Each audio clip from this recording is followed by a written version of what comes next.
Shalom to the sons and daughters of Abraham, Isaac, and Jacob.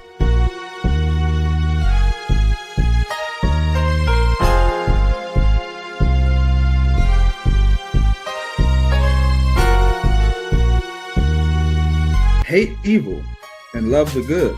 Holy lineage, stuck on this earthly pilgrimage, lost a will to live, the kingdoms at hand, place of biz because of mental explosion, brain corrosion, collecting heads and Romans, awakening That he's going to put prophecy in Ezra's mouth.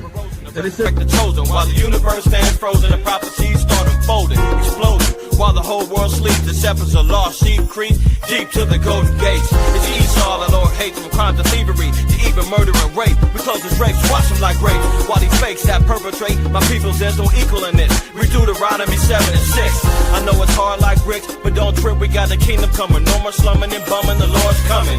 Busting through, reach St. John 4 and 22, and guess who? The Lord's got a swore for, settle the score. All you heathens hit the floor. See these 12 stars, defenders of the law. Tiger wasn't up to par for this. Scandalous, murderous, evangelists who's girded up, ready to die for the words of the script.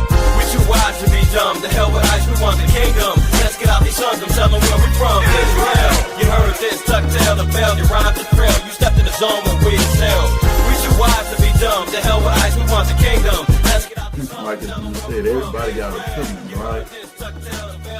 But not according to wisdom and understanding. I pop my collar like small. Yeah, you got two choices, man. Take the blue or the red pill. Take the blue pill, stay your ass in the world and keep on eating microwave dinners. You wanna take the red pill? You can come out and wine and dine with me. It's a mouth, man, let's do it.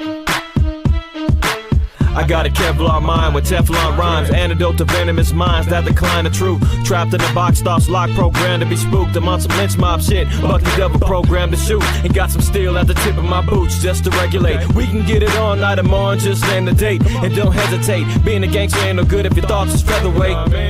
I don't care who got the best team, I'm here to drop the word and keep it moving like jet streams. The luster green got my niggas moving like dope fiends. You gotta see the picture, but they ain't made for flat screens. Lemur Park and Skid Row was where he's last seen. Survivalist with holy water filled in his canteen. The boogeyman's here to put an end to American dreams. I'm out of sight of extraterrestrial beings. Everything the Most High does, I hold it sacred. No stopping the sons of Jacob, you still plugged in the matrix. Me, I took the red pill, shook the snakes and the demons, keep it moving like a tracks on a treadmill. When I say I'm a Jew, I'm dead real. It's hard hats and flashlights on the hunt for Israel. We in the last days to see the killer be killed, but niggas is caught up with talking trucks and big wheels. Heavyweight Solomon jewels, I use knowledge to rule. Rejecting wisdom as an act of a fool.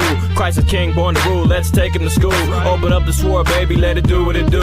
Simple as that, Van Helsing the rap. I swing lefty when I'm holding the bat, righty when I'm holding the cat, man. On the highway to heaven, dipping out in the fast lane. I let my hair grow, OD'd on Rogaine. Spit the hot shit, taking shots of propane. SOJ created our own lane. Pacing for a queen, got no time for a dumb dame. Nowadays to be heard, I gotta be rude and profane. Dumb down my knowledge, make me look like I'm some lame. It's a trip of niggas with chump change, be so vain. It's the principle of truth, IQAhmath his first name. Come on, everything the Most High does, I hold it sacred. No stopping the sons of Jacob, you still plugged in the matrix. Me, I took the red pill, shook the snakes and the demons, keep it moving like a tracks in a treadmill. When I say I'm a Jew, I'm dead real. It's hard hats and flashlights on the hunt for Israel. We in the last days to see the killer be killed, but niggas is caught up with talking trucks and big wheels.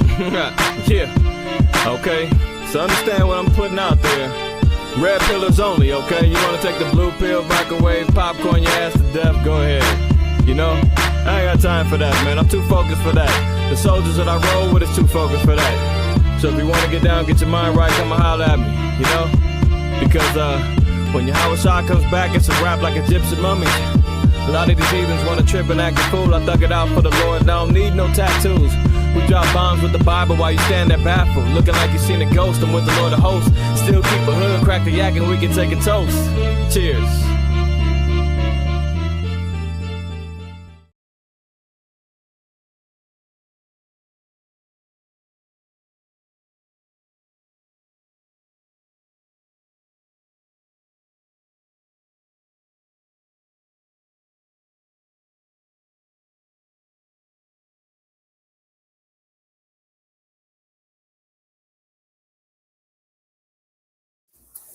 Cheers. All praise, honor, glory to the Most High. While Yahweh Shah, it's your brother IQAhmath. IQAhmath first name, IQ is all the same.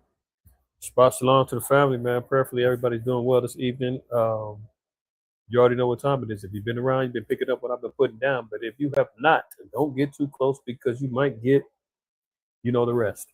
Prayerfully, everybody's doing all right, man. If you solid today on the Shabbat, throw a 7 in the chat, man. Let me know I'm being heard. Let me know I'm being heard. All right.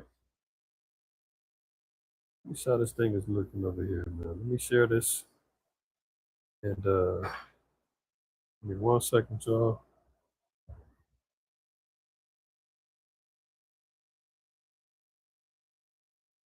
Maybe not that one.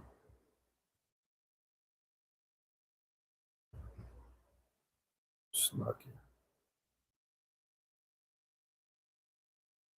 I see 1-7. I guess only one person heard me, man. Hey, shalom to you, Ashar. What's up? Guess everybody else ain't doing that well. Okay, no problem. I just sent up the prayers. So prayerfully, it reaches all that's in need. You dig what I'm saying? Because we definitely got a lot to cover tonight.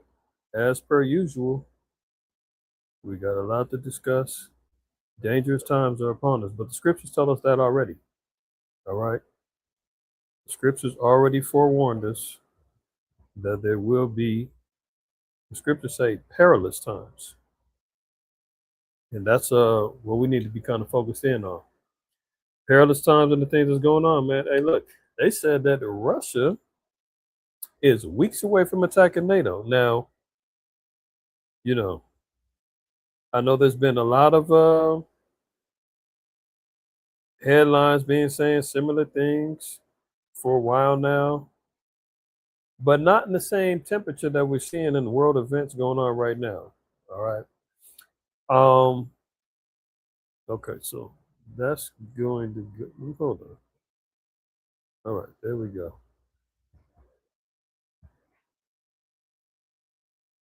Huh. All right, Slocky. All right, trying to do my due diligence and sharing this video to other platforms because I usually don't. I'll be thinking it's already being done, and obviously it's not. But it's all good. Let me go ahead and get this thing moving, man. All right, so let's start off with a few scriptures as usual, man. Everybody's doing good this evening, man. I see Ashar says he's doing good. Shabbat shalom to Hashemai, the house of Byron. Shalom to you. Kohath, shalom to you. Anybody and everybody else going to be joining us as the night progresses on, or even if you're tuning in tomorrow, you're like, hey, I can't stay up for the Friday Night Lights. I'm burnt out, man. I finally reached my 6th day, and the evening kicked in. I'm tired. I want to eat. You got the itis. You sip a little yan, and you're knocked out, whatever, and you're just waking up, and you're like, okay, I'm going to catch your DSTM in the morning. Okay, cool. Shalom to you. Shabbat shalom. Shalom, peace. All that good stuff, man. Shalom to my brother Shalak in the house. But yeah, man, times is of the essence right now, and it's really getting more trickier by the minute. By the minute. Let me share my screen and show y'all what I'm talking about.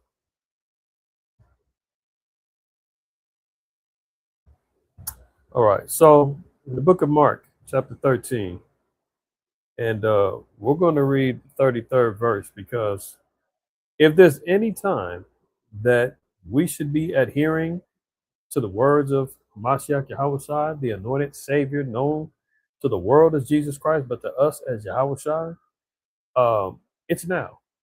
It's now. Reading the 33rd verse, it says, take ye heed, watch and pray. This is the time that we have to be very keen and observant, and also be in prayer mode, because we don't know, as it says in the next line, for ye know not when the time is. Not understanding and knowing the prophetic times and the era that we're in right now should have a semblance of fear in our hearts and in our spirits, right? I was just talking to a brother the other day, and he was saying, he's a camp leader, and he was saying, yeah, just trying to keep things motivated, moving. Things is kind of slow. It's kind of quiet in the nation right now. And I said, yeah, it is. I said, well, think of it this way. It's better that it's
Mic check, mic check. 1 2 1 2 1 2. All right, let me see if I'm back, y'all. This should tell you something. That what I talk about and what we go over this evening, Satan don't want it to come out. Because as soon as I get to a scripture, as soon as I get to talking, boom, here come the technical issues, the internet cuts off, all kind of foolishness jumping off, right? So you need to stay tuned. Obviously, this is going to be something powerful through the spirit that should be brought out tonight, because Satan already is like, shut up, turn it off, stifle the spirit, quench the spirit, right? So, as I was saying before I was rudely interrupted, all praise to the Most High, Yahweh Shai. Getting back to the scripture, let's go back there again. We're going to read Mark 13 and the 33rd verse again. So that reads, take ye heed, watch and pray. So again, if there's any time that we should be adhering to the words of the Messiah, it's now. As we're seeing the world crumbling and collapsing in confusion, in poverty, in world wars, in plague, in civil disruptions, right? Earthquakes, typhoons, tornadoes, mass destruction going on, heat waves, mass fires jumping off, destroying whole countries. If there's any time that we should be taking heed, it's now. It is now, right? Let me see what's going on. See, this thing's acting up again. Okay, let's try it again. Let's try it again. Okay, boom, there we go. All right, so it says again, take ye heed, watch and pray. So what are we watching? We're watching for what? Let me open up one more. As Second Ezra tells us in 9.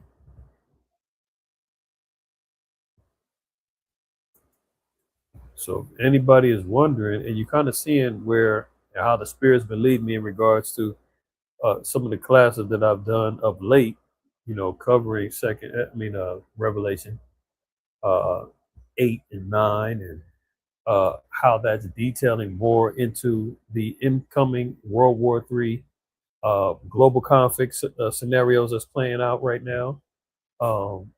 It's very important that we're watching these things and we're understanding what's going on, right? So Yahweh Shai told us, take ye heed, watch and pray. Ezra gives us a better understanding of what we should be watching for. He says, he answered in 2 Ezra 9 and 1, he answered me then and said, measure thou the time diligently in itself. And when thou seest, watch and pray, okay? Thou seest part of the signs past, which I have told thee before. He said, now if you see part of these things starting to happen, if you're understanding, you're seeing elements of these prophecies taking place, then you know what? Then thou shalt understand that it is the very same time wherein the highest will begin to visit the world which he made. This is why I say this is the start of the ending. This is the beginning, right? We have some more time to go. We haven't fully embraced Jacob's trouble. We haven't entered World War III completely. It hasn't been fully declared. They're calling it a conflict. They're calling it a skirmish. They're calling it a dispute over, oil. They're calling it a broken treaties and peace agreements and, ceasefires. But they're not declaring it World War. But we're looking for other things as well. Notice it says, this is the wherein the highest will begin to visit the world which he made. How's he going to visit the world? Therefore, when there shall be seen earthquakes, we've been seeing that, documenting them damn near every week, more rapidly, in diverse places, and uproars of the people in the world. We're just seeing the 65,000 invasion of Morocco into Spain.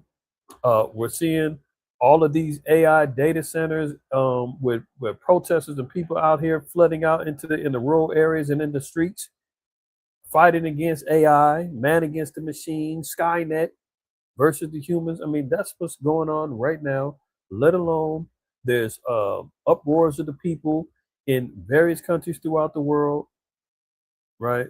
Due to poverty, due to disruptions from their disagreements of what's happening with the world stage, through the economy and things that's happening. Like there's uproars of the people all throughout the earth, right? So going back to Mark, these are the things that Yahweh Shah told us that we have to watch. And once we see these things, he said, the next thing you should do and start praying, because next line, for ye know not when the time is. So if we understand those things, he's saying, look, you're going to see some things. You're going to start understanding that these are the prophecies that start to the begin, help us understand the beginning of the end. This is when the Most High said he's going to start visiting the earth. And when he starts visiting the earth, it's going to be complete chaos. That's why we're in prayer mode, right? Now, let's go to let me see. Let's go to Sirach 6.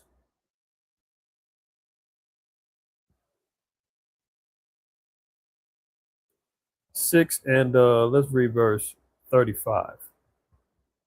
Now, reading verse 35, it says, be willing to hear every godly discourse, right? So we have to start tuning in and tuning out, filtering in and filtering out.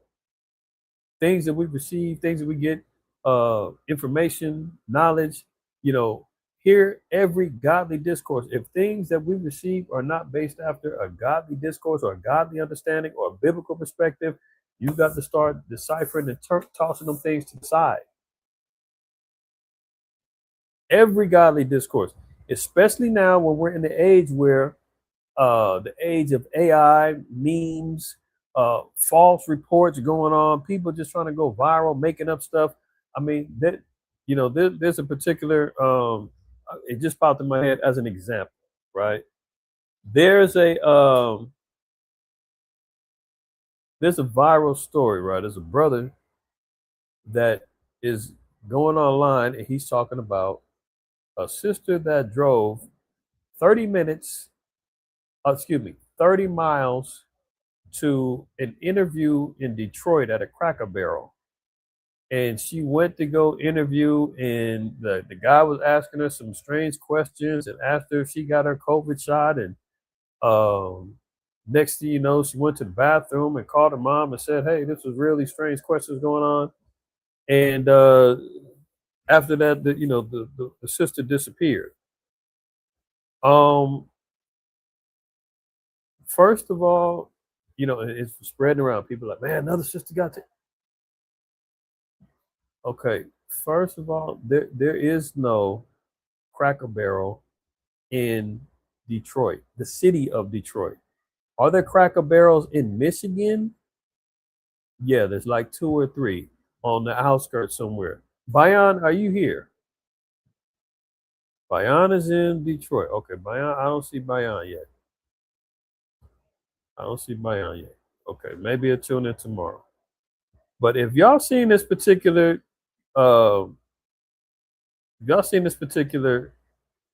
Instagram, I don't know how the brother posted. It might be Facebook, I don't know. But if y'all seen this, just throw 7 in chat. You know what I'm talking about. It's getting, it's gotten viral type views, but it's a lie. And then I would look like the bad guy if it say, well, but brother, you think if the sister didn't go through that, why would a brother lie about it? Niggas is lying about all kind of stuff to go viral. Just to see who's gullible, who's gonna believe some of the stuff. The guy said that the dude that was interviewing the sister name was John Gacy. Do you remember John Wayne Gacy? This the guy that was the Edomite that was out there kidnapping young Edomite women, pulling up in his little VW bug back in the 70s. And got, maybe I'll help y'all out. A lot of y'all already know. You should know who John Gacy is. But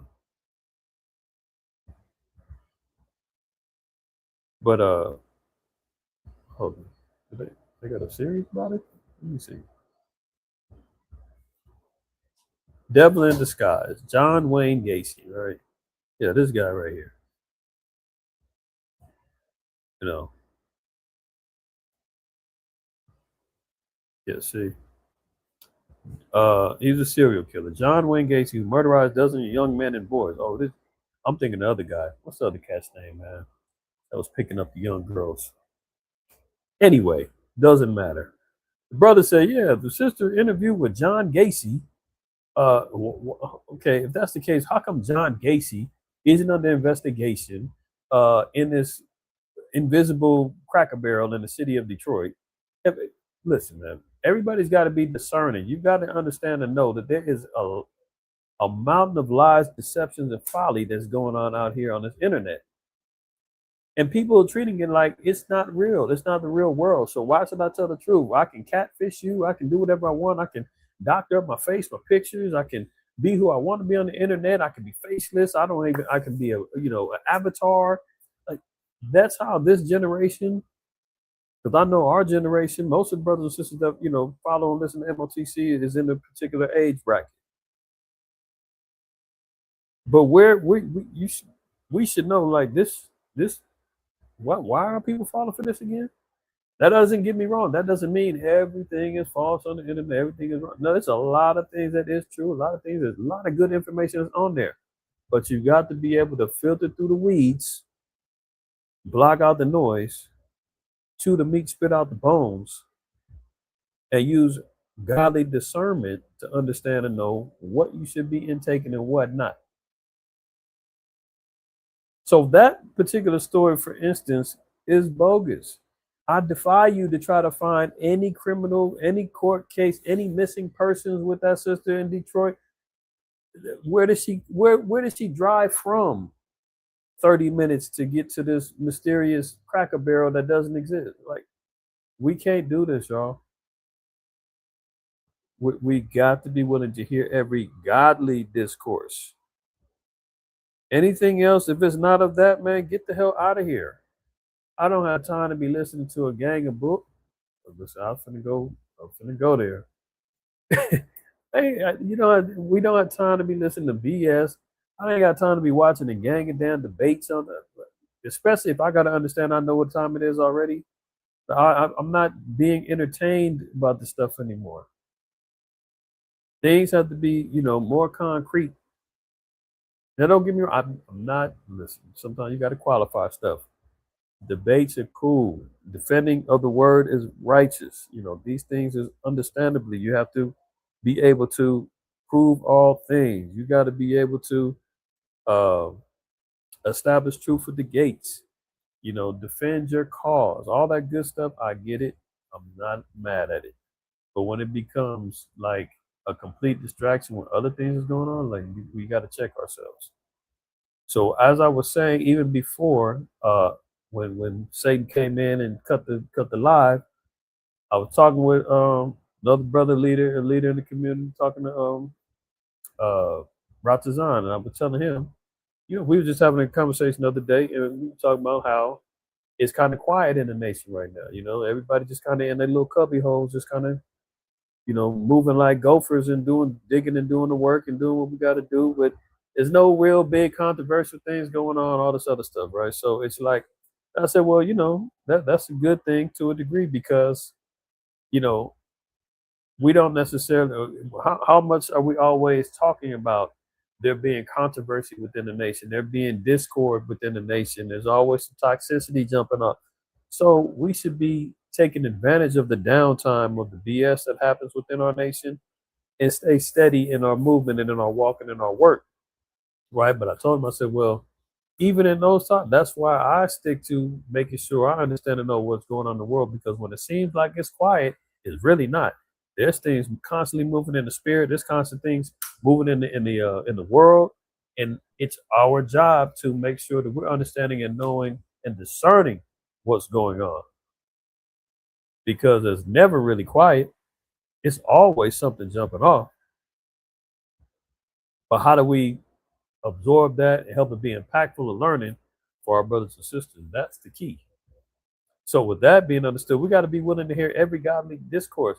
If somebody's on some BS, man, I'm not ready to hear. Don't need to hear that. That's not godly discourse.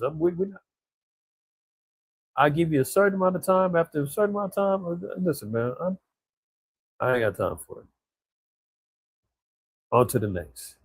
Be willing to hear every godly discourse, and let not the parables of understanding escape thee. So these are the things that we got to be concentrating on, is getting more and greater understanding of what's going on right now. What's happening within the nation? What's happening within our households, within our own spirits? What's happening within the world? See? Psalms 111. What I do? 111? No. So it says 111. So going back, Sirach says, and let not the parables of understanding escape thee. So we should be trying to grasp and gather all the understanding that we can during these times, right? But how do we achieve the understanding? Psalms 111 and 10, the fear of Yahweh is the beginning of wisdom. We have to fear the Most High. That's why I always sign off with that reminder for our brothers and sisters, man, is to Ecclesiastes 12 and 13. Whole duty, man, fear the Most High, keep the commandments. That's what we need to stay locked in on. The fear of Yahweh is the beginning of wisdom, a good understanding have all they that do his commandments. His praise endure forever. So what does it say back in Sirach 6? It says a good understanding have all they that do his commandments. Sirach says, let not the parables of understanding escape thee. So if we're going to have proper understanding, then we have to stay locked in on these commandments and not let it escape us, because if that happens, then the understanding will also escape us. Back to Psalms 111 and 10. His praise endureth forever. So, always continually praising the Most High, but Yahweh told us we got to watch, we got to pray, we got to be ready to hear every godly discourse, and we can't allow the parables of understanding to escape from us. And how do we do that? And not allowing it to escape from us? By keeping the commandments of the Most High. So we're watching, we're praying, we're keeping the commandments of the Most High. The fear of the Most High is going to give us greater wisdom. And we're praying, because as we're accumulating all those things, your mind, my mind, our spirits are going to be more open and going to be seeing things occurring in the world that the rest of the people are not going to be able to get. The Lord, they said 2/3 of Israel. That's a vast amount of people, especially when you're talking about the children of Israel, who are like the sands of the sea. So you're talking about a people who are innumerable. And if 2/3 of them people are never going to hear, never going to understand, even Yahweh said, because it's given unto us to understand, when he was telling the disciples. You know what? Let me get that. I'll get that next. So, excuse me, Isaiah 10:22. For though thy people Israel be as the sands of the sea. That's how many people we're talking about. That's just within our nation. We ain't even talking about the dumbed down sheeple in the rest of the earth. The 8 billion people, like them, that's over with. Though thy people Israel be as the sands of the sea, yet a remnant of them shall return. That's a small amount, right? A remnant. An elect is going to return. The consumption decreed shall overflow with righteousness. So of that remnant, that elect that's consumed, that's been decreed, that's been predestined, is going to overflow with righteousness as the righteous representation of the Most High. We're going to have that. Most High willing. We're found worthy and we're in that number. We'll be able to represent an overflowing of righteousness in that time, right?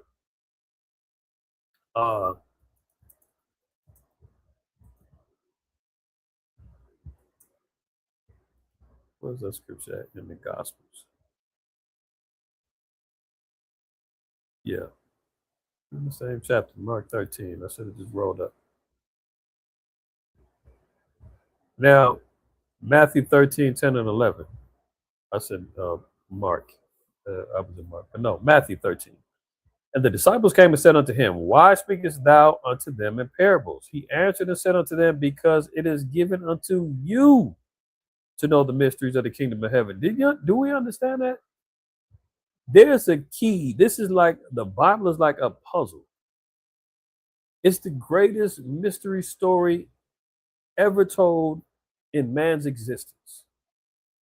And everybody, well, let's just say billions of people have been trying to decode, unlock, and get a greater understanding about what this book is talking about, represents, why it's sacred, etc. And as we're getting greater understanding, following those principles that we just talked about earlier, we're getting a greater understanding of seeing why it's important to maintain and hold fast that foundation, because it's not given to everybody. This is why in Psalms 147, 19 and 20, the Most High says, He showeth His word unto Jacob, His statutes and His judgments unto Israel. Right? Then He says, I don't want to butcher it. Let me see. He says, statutes and judgments unto Israel. As for the other nations, no, that's not it. I don't want to butcher it. He have not done so. Let me double back. I want to make sure I get that one right. We'll go back to Matthew in a second. Matter of fact, let's finish Matthew, then we'll go to this other precept. Okay. Now it says, He answered and said unto them, Because it is given unto you to know the mysteries of the kingdom of heaven, but to them it is not given. So that's also a cut to let you know, man, Christ didn't love everybody. Right? When He broke down the parable about the sower and the seed, the disciples was like, dang, how come we just gonna make it plain for them? The people, for the Pharisee, for everybody else. He was like, no, it's only for you to discern. The mysteries I'm giving to you, the understanding I'm giving to you, that's part of that elect. That's part of that remnant. If it was for everybody and anybody, He wouldn't have been speaking in code. He said, but to them it is not given. What's that mean? The kingdom is not for everybody. Because it's not given to everybody. It's given to an elect. It's given to a remnant. All right. So, with that being understood, how do we get to understand that word better? Psalm 147, 19, 20. Let's go back to early Israelite 101. He showed His word unto Jacob, His statutes and His judgments unto Israel. So the word, the revealing of Christ, the word literally, the Torah, the Tanakh, the New Testament, etc., the volume of the book has been shown unto the descendants of Jacob, the Jacobites, the 12 tribes and their families have been consecrated to be able to see the word of the Most High. Not everybody else. His statutes and His judgments unto Israel. So the statutes, the laws, how to understand, to keep these things and these principles have only been shown to Israel. When it comes down to the judgments, this is why the Christian church has a problem understanding eschatology or prophecy. They can't understand the judgments of the Most High. It's easy to default and just say He loves everybody. Or it's easy to default and say, there's no Jew or Greek or come as you are. Or it's easy to default on that when you don't understand the true nature of our power. So the judgments, they're not seeing it. You know how many of these damn false prophets, Harold Camping and the rest of these damn dumb Edomites been running around talking about this, the end of the world? Thinking they're getting beamed up and running around with these false fake prophecies and doing all, and then the Most High starts smiting them and taking their spirit from them because they don't understand and know the judgments of Israel. I mean, the judgments of the Most High. Verse 20 says, He have not dealt so with any nation. So when it comes down to His word, His statutes, and His judgments, He has not dealt so with any nation like He has with Israel. It's exclusive. And as for His judgments, they have not known them. Praise ye Yahweh. So when it comes down to the judgments, they don't know.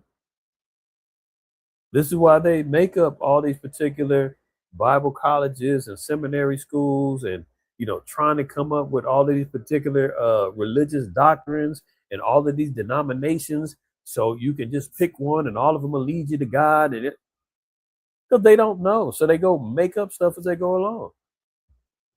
All these man-made religions, because they're not inspired by the Spirit of the Most High. Okay. Getting back to Sirach 39. Now it says, but he that giveth his mind to the law of the Most High, to the law of the Most High, you heard that, and is occupied in the meditation thereof, will seek out the wisdom of all the ancient and be occupied in prophecy. So one who's motivated by the law of the Most High and is occupied in it, the next thing is she's going to want to seek out the wisdom of all the ancients. You're going to want to research. You're going to want to take time to study and read and understand what prophecies, and be occupied in the prophecies, learning and understanding. That's what comes with prophecy, is getting understanding. When we see what happened with Ezra had to go pray and get understanding from the angel. He had to fast 7 days. He was rejected when he wanted to know more. He had to go through it. He had to pay his dues to get understanding and get greater wisdom. There were times that the angel told him, he said, man, your mind has gone too far in the world. You can't understand what's going on. Let me find that one. Yeah, sometimes you get shut down and you can't receive there you go, 2 Ezra 4. Now look here, it says 2 Ezra 4:1, and the angel that was sent unto me, whose name was Uriel, gave me an answer and said, thy heart have gone too far in this world, and thinkest thou to comprehend the way of the Most High? So Ezra had to go through a complete purging. If our minds is too carnal, our minds is too far gone in the flesh, our minds is too caught up with our own concerns and worries and stresses and all that other stuff that we can't compartmentalize and allow the Spirit of the Most High to come in and conduct righteous counsel of understanding with us, the Spirit's not going to come. If we're too completely occupied with everything else and then we want to, try to make time for the Most High, let me squeeze in, maybe I can get a greater understanding if I can. And you're trying to read, you're falling asleep, you ain't motivated to do it, like, you're not going to get it. So there's a method to the madness, so to speak, right? So there's ways that we have to get it. Now, let me get the press, to the part of this particular the inspiration that I came up with the title for. Dangerous times, but the scriptures say perilous times, right? We've seen multiple mass shootings this week. There's been tornado. I mean, there's been so much stuff, man. It's hard to keep up. Definitely, we're gonna talk about this war. We're gonna talk about AI going rogue even more. 23,000 jobs gone in July. Gas prices, crude oil is almost out. I think they're saying that's down to maybe like 45 days left worldwide. Listen, you ain't seen the movie Mad Max or Book of Eli or any of them, start watching now. Start watching, Minority Report and all that, because our people need to see visually. We're a visual people. We don't always learn the best from book instruction. Any of us have been in school, so we always be like, man, show me how to do it and I can do it. Give me we don't always be like, man, read these instructions and you can do it. We'd be like, show us. That's why, people would rather watch a video of teaching rather than popping open a book and read it. That's why we all got apps on our phones, and you see brothers out on the street teaching using a phone. That was a no-no when I was a camp head and I was running the camp and running the church. You definitely was not out on the streets using your phone to look it up. Now, don't get me wrong. It has its uses. We all utilize technology, yes, but we have to know our sword. You got to have that book. You got to have them pages flowing through your fingers. You got to have the papers. You got to have all that stuff rolling within your spirit. You got to know your sword. You can't be the damn app ain't your sword. You know, you get to teach a man, and you got a reader or whatever, and brother trying to read, and he trying to find a precept. He be like, you know, not read from my sword, because I know where my precepts are. My stuff is marked down. I know the color codes of my highlights. You dig what I'm saying? Like, that's how we have to become more acquainted with the word. No hate. I get it. We all, you know, I'm not gonna sit up here in front and act like I ain't used the phone before to you, but be balanced out, man. Be balanced out, man. Most I say a false balance is an abomination. So if you caught up too much on the tech, man, balance it out, son. All right. Don't forget the old school. Verse 1. This know also that in the last days perilous times shall come. For men shall be lovers of their own selves, covetous, boasters, proud, blasphemers, disobedient to parents, unthankful, unholy, without natural affection, truce breakers, false accusers, incontinent, fierce, despisers of those that are good. Listen, I can continue reading. You could take any one of these particular times of peril, throw it against the wall, and they'll all stick. Right now. Traitors, heady, high-minded, lovers of pleasures more than lovers of the Most High, having a form of godliness, but denying the power thereof, from such turn away. All of this stuff right now is happening. I don't need to show you a bunch of examples. You'll probably see some throughout this PowerPoint. You've seen them throughout the years of me doing DSTM. You've seen them throughout the years of us doing classes here at MOTC. When I was heading up and leading True Nation and was in that leadership. You seen it then. We was at Sons of Jacob back in the 90s, in the early 2000s. We was doing it then.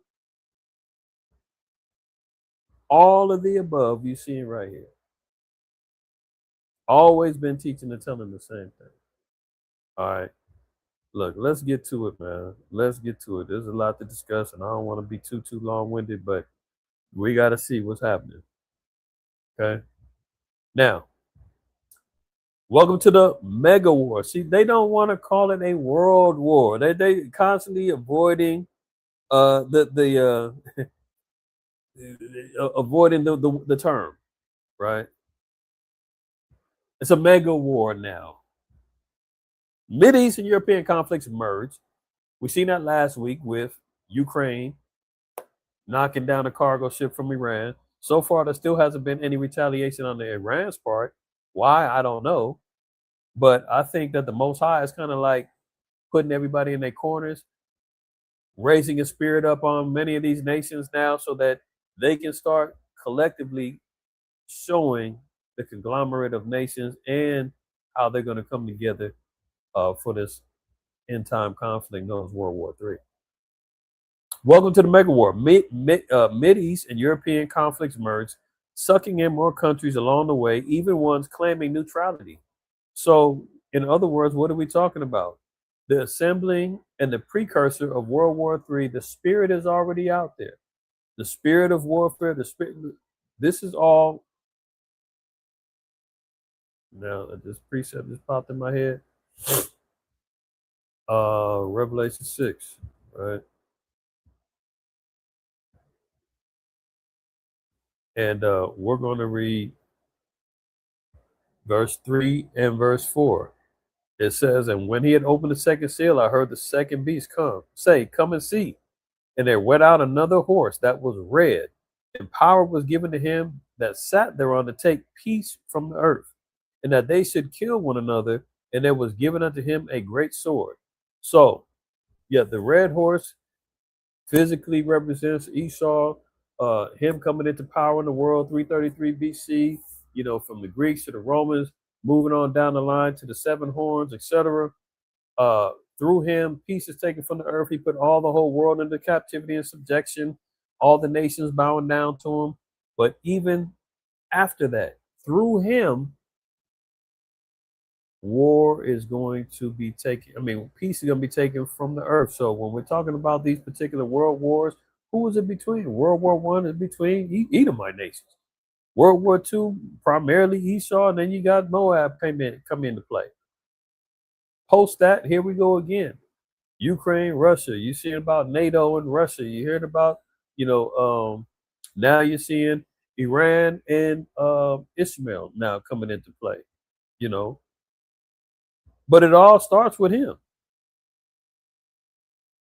So when we're seeing this is one of the seals that's being loosened, is we're hearing about all these nations now are preparing for and getting up and gathering in preparation for war.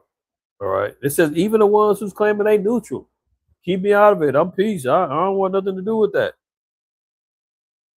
I'm not in y'all stuff. No, you getting into it. Nobody's safe. Nobody's exempt. Nobody can sit back and say that's y'all business. Why? Because this whole thing affects the world. When we're talking about crude oil, we're talking about the economy. When you're talking about the food supplies running short, the fertilizer, the farms being affected. Now it is everybody's business because why? The whole world is affected now from these particular conflicts. Look at this, America preparing for not just war, nuclear war with Russia and China as bombshell plans are leaked. Leaked. Uh-oh. What have we been talking about in Revelation 9 class we just went over? What are we talking about? I did a class about America's got fire and brimstone coming to it. Constantly talking about how the Most High is going to melt the elements with fervent heat. He's going to plead with the earth, this time with fire. The U.S. is drafting up nuclear weapon strategies to prepare for a potential war with Russia or China. It has been reported. Defense Department Policy Chief Elbridge Colby is overseeing a strategy that emphasizes the possible use of shorter range tactical weapons in the event of a regional conflict. 5 people familiar with the plans told NBC News. Mr. Colby, whose new strategy goes against guidelines that have been followed for decades. So he's going against the grain. He's not doing the normal. Take note, this ain't your same old.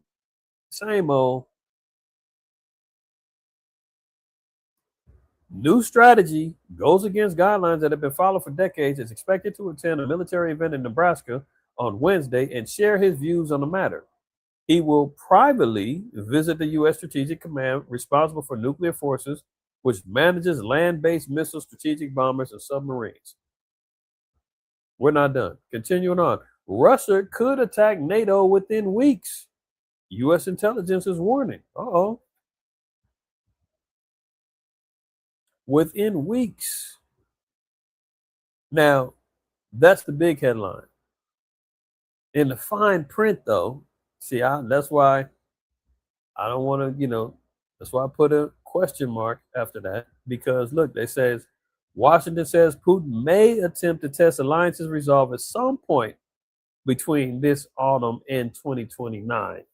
So, they did a little clickbait on there, but the fact remains is that there is tensions between the U.S., between Russia and NATO, and they're saying that anything can pop off between now and 2029. Why 2029? Because what have we been hearing about? The big agenda of what year? 2030. That could that could help us understand better over the next 4 years, or let's say 3 years, it becomes a big global conflict that the whole civilization is on the verge of collapse, and they need to do an Agenda 2030, a whole new agenda on reconstructing the new world with the digital ID and the B system and everything else, biometrics and carbon footprints and micro apartments and tracking systems and flat camera. I mean, you get where I'm coming from. Food rationings. Think about it. So they're saying anytime between autumn In 2029, the U.S. has had their intelligence reporting saying that Russia could move on NATO. And we've already seen, as of what was it, 2 weeks ago, that Poland has had jets scramble out because they had a projectile that came from Russia land in their backyard, so to speak, and they was already on the move. Like, oh shoot, is this it? Is it time to scramble? Do we need to notify the rest of the members of NATO that it's on? So they're already on edge. We talked about that last week. Why did heathen rage? And imagine if anything, they're all over here raging and tripping. Russia could attack a NATO country within weeks to test alliances resolve, U.S. intelligence has warned. The U.S. officials believe Russia might attempt to escalate tensions by mounting a small land incursion or launching cyber attacks across Eastern Europe anytime from this autumn to 2029, the Wall Street Journal reported. The report marks a significant shift in U.S. intelligence assessments from the previous stance that Vladimir Putin would not attack while still caught up in his war with Ukraine. So why would he be froggish and leap? Is because Trump's relationship with NATO is on the rocks. He's already told NATO, look, we can't afford to keep supporting y'all. You're going to have to up your defense spending. Matter of fact, if y'all don't give me Greenland, I'll leave you. And Putin sees these cracks and he's like, oh, really? Okay, maybe I will push the issue and try to sway Poland to get down and lay down. And if you play nice, maybe I'll treat you, I'll break you off with some expanded land as we, march on and take out Ukraine. But who knows? All we know is that Russia's definitely going to be involved in an aggressive war, according to Ezekiel 38. So why not? Time will tell. Continuing on, it says Iran denies Trump's claim that new talks will begin on Monday. I don't even know why I put this article in here, man, because I know everybody already seen it was more lies, more folly. If it's not obvious now, man, the people, I guess that's why they call them sheeple, man. Trump done ran this play who knows how many times. Last week, he said he was going to hit them so hard. It was like no other is going to be like World War II, worse than that, and all this other stuff. And then last weekend, he went to Taco Bell and he got his little chalupa and he did his Trump always chickens out move. But guess what? The markets rallied. Here comes Wall Street didn't crush records this week and all this other stuff. The gas companies, Exxon and all them, paused for a minute and didn't, move on the gas prices. And then they still going back panhandling to Congress saying we need more money. The poly market bets is booming. And then he goes on TV and he says, "Oh, we're in negotiations. They want to make a deal. They want to make a deal. We're talking right now." And Iran is like, "There he goes again. We're not talking. This dude's lying." Didn't he? I played a video of him like 2 months ago, and he was talking about, "I don't want to talk to them anymore. They're bad people. They don't know how to negotiate. I'm done talking. F them." Now he's doubled back and said, "Oh, we're having good talks." Okay, let's move on. Exclusive: U.S. has used virtually all of its long-range precision missiles during the Iran war, sources say. No wonder we keep talking about, hold on, we've got a deal, pause, we need a peace, we need a ceasefire agreement, hold on, let's talk this thing out, because the U.S. ain't got no dang long-range precision missiles or interceptors left. They're scraping the bottom of the barrel. We all know this. We're seeing it. Tactics is playing out. The world is seeing it, right? Look at this. I love when Satan casts out Satan, man. They had Pete Dragon Breath Head Chef in the hot seat as he's out here panhandling for more money. And clearly, these little this little Edomite man, female, she got on his head. I love seeing. So you're essentially saying you're asking for literally $1.5 trillion for a war that President Trump said he already won. So you're essentially saying you're asking for literally $1.5 trillion for a war that President Trump said he already won. You're asking for $1.5 trillion, unlimited money for bombs, but insufficient money in for the American people, for their health care, their food, their housing, and our farmers, Secretary Rollins, who we have cut SNAP program. We are not funding the losses from emergencies that have happened in blue states, particularly when we had frost. That's not true. False, you're not funding it. But back to you, Secretary Hegseth. And I would like to respond to the fertilizer and the gas. Have your chance, Secretary Hegseth. There's no reason to be rude. You are asking for unlimited money for bombs. She's cutting both of them at one time. She's cutting. I love seeing Esau go at it with each other, boy. She got two swords out. She chopping one head off over here, chopping one over here. Now, you just heard him say this dude's asked for $1 trillion, unlimited money, and she's saying for a war that she said has already been won. Why do you need more money? What are you talking about? Meanwhile, your country is falling apart. You're cutting SNAP. You're cutting Section 8 and HUD programs. You're cutting Medicare, Medicaid. You're cutting all these other little charitable organizations. And the rich keep getting richer. Now, let her finish. When people can't feed their families. And I don't know how this administration intends to defend those decisions to the American people. Not unlimited bombs, Senator. I'm asking for the right bombs at the right time to ensure we can deter our adversaries into the future. And that's why this is a generational investment. And it was the previous administration that didn't fund this department. The reason why they are so upset with you and this administration is because the words you have used in the past don't add up. About Iran specifically, you said that we had obliterated, quote unquote, Iran's ability to create nuclear weapons. The president made the same claim. Yet 8 months later, in February of 2026, the president launched an act of war claiming Iran was within 2 weeks of having a weapon. So when you say two very different things, the American people don't know who to believe or what to believe. They just know they can't afford their health care, they can't afford their food, they can't afford housing, and our farmers are continuing to suffer. So, which is true? Was it obliterated or wasn't it? What's the status?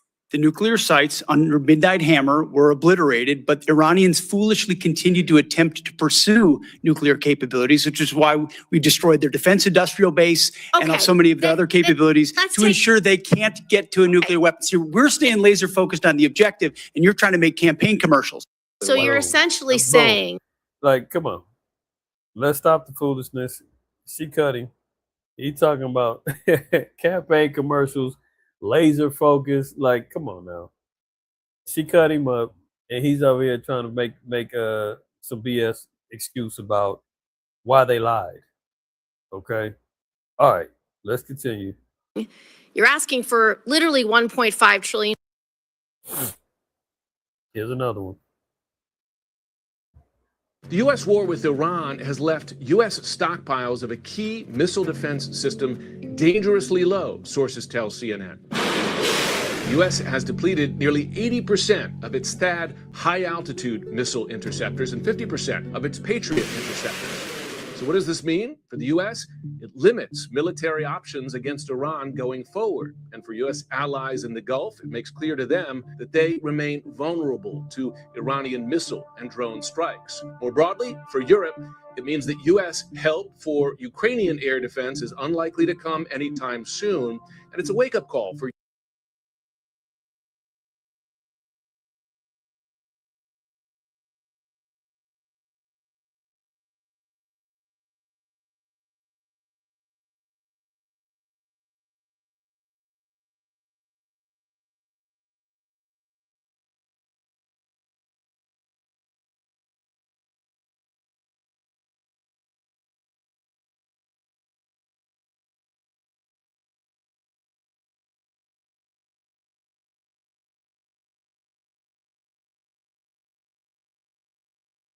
Mic check 1 2 1 2 1 2. Man, boy, Satan ain't gonna get enough until Satan ain't gonna get enough, boy, until the stream is completely cut.